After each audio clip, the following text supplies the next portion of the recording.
Okay mga Karubiks, magandang umaga po sa inyo lahat. Ngayon, ang gagawin lang natin, ang paggawa ng cross. No? So, mix pa natin ng gusto.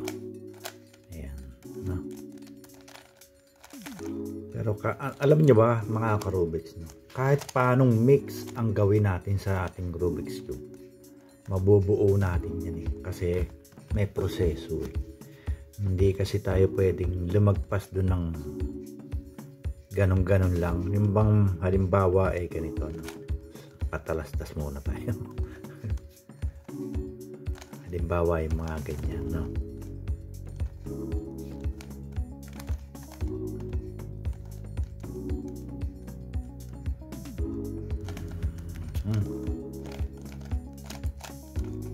Ayan, yung ganyan.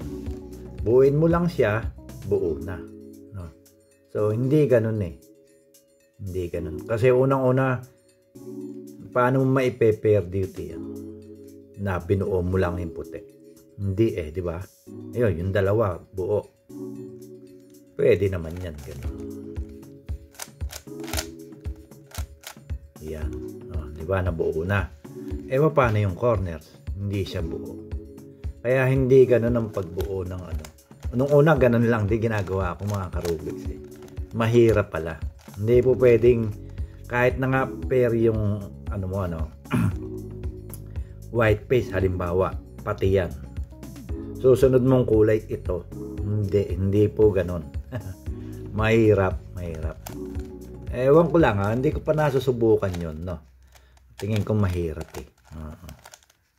Siguro pwede, maraming algorithms ang gagamitin natin, kumbaga lahat ng iyong nalalaman magagawa mo. Okay? So, yun lang, no? Kaya, ganito lang ang paggawa ng cross. So, ang ating topic lang ngayon, paggawa ng cross. Yan. So, ganito lang kasimple. Pinakasimpleng paggawa ng cross, kung white paste ka, lagay mo siya sa ilalim. No? Tapos, lagay mo sa paligid ng dilaw yung mga puti na edges. Ikaw na ang didiskarte kung paano mo siya mailalagay. Yan. Ganon. Yan. Yan. Yan lang. Wala nang iba. Yan lang ang gawin niya. Wala na. Yan lang yung pinakamadali. Kaya nga yung proseso, sundan nyo lang. Then, i-pair mo kung ano yung nasa harap mo. Then, back. Hindi back. Lagay mo siya sa baba. Then, ikot mo.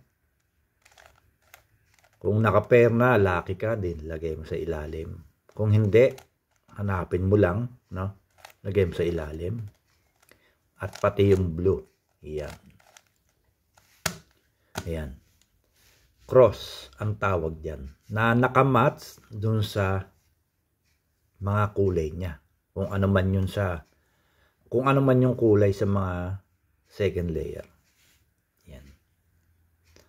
Okay, another sample solve ng ating cross.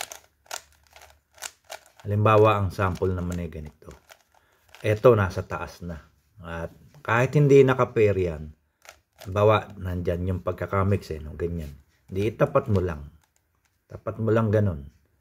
So, ito, nasa harap mo, green, white.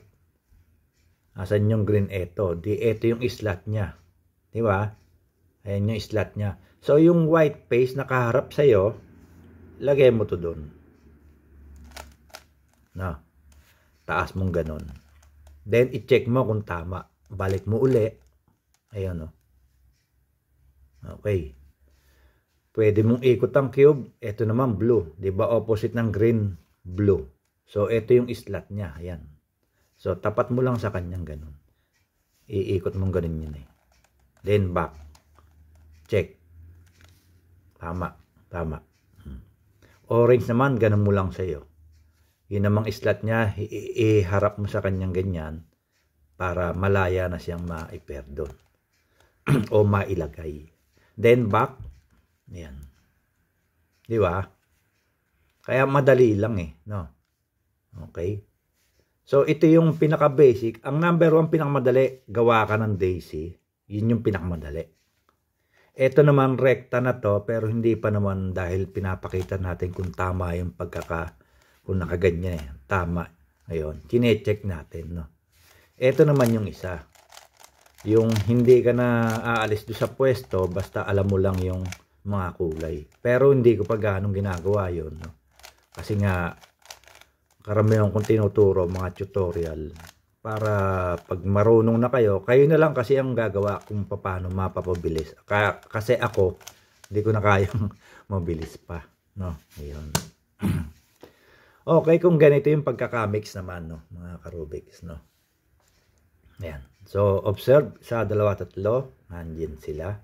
Yung isa, ito. No. Okay, so, pag ganyan nakatapat na, tataas mo lang, pati yung red, at bumaba yung blue, tapat mo lang yung sa blue, no? Ayun, ayun pala. Then, ito naman, kung mga nakaganyan, so, ganun mo lang. Ayan. Then, back. Okay.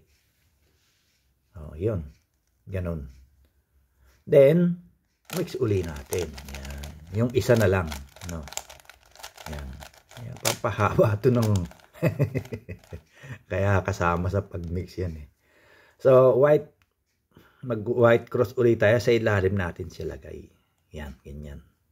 So, may orange na, no? Kung sabi ko sa inyo, kung yan yung pagkaka-mix, yan. Lagay natin siya doon. So, ito, naka-ready na sa paste na gano'n. Igagano na lang natin. Kaya lang, doon sa tama. So, ang slot ng blue, ito. So, siya yung tatapat mo doon. Ayan. Then, baba mong gano'n. Ayun. So, kung kabisado mo na, okay lang. Huwag mo nang galawin. Baka meron pang isa. So, wala. Ito yung dalawa eh. So, ibalik muna natin. Ayan. Then, itaas mo to kung yan ang gusto mo unahin. Ayan ang green. Yung slot niya, ito, di ba? So, lagay mo lang doon. Ayun yung puti eh. Baba mo lang. Then, back. Yung red naman, taas mo lang. Dito naman siya. Ayan.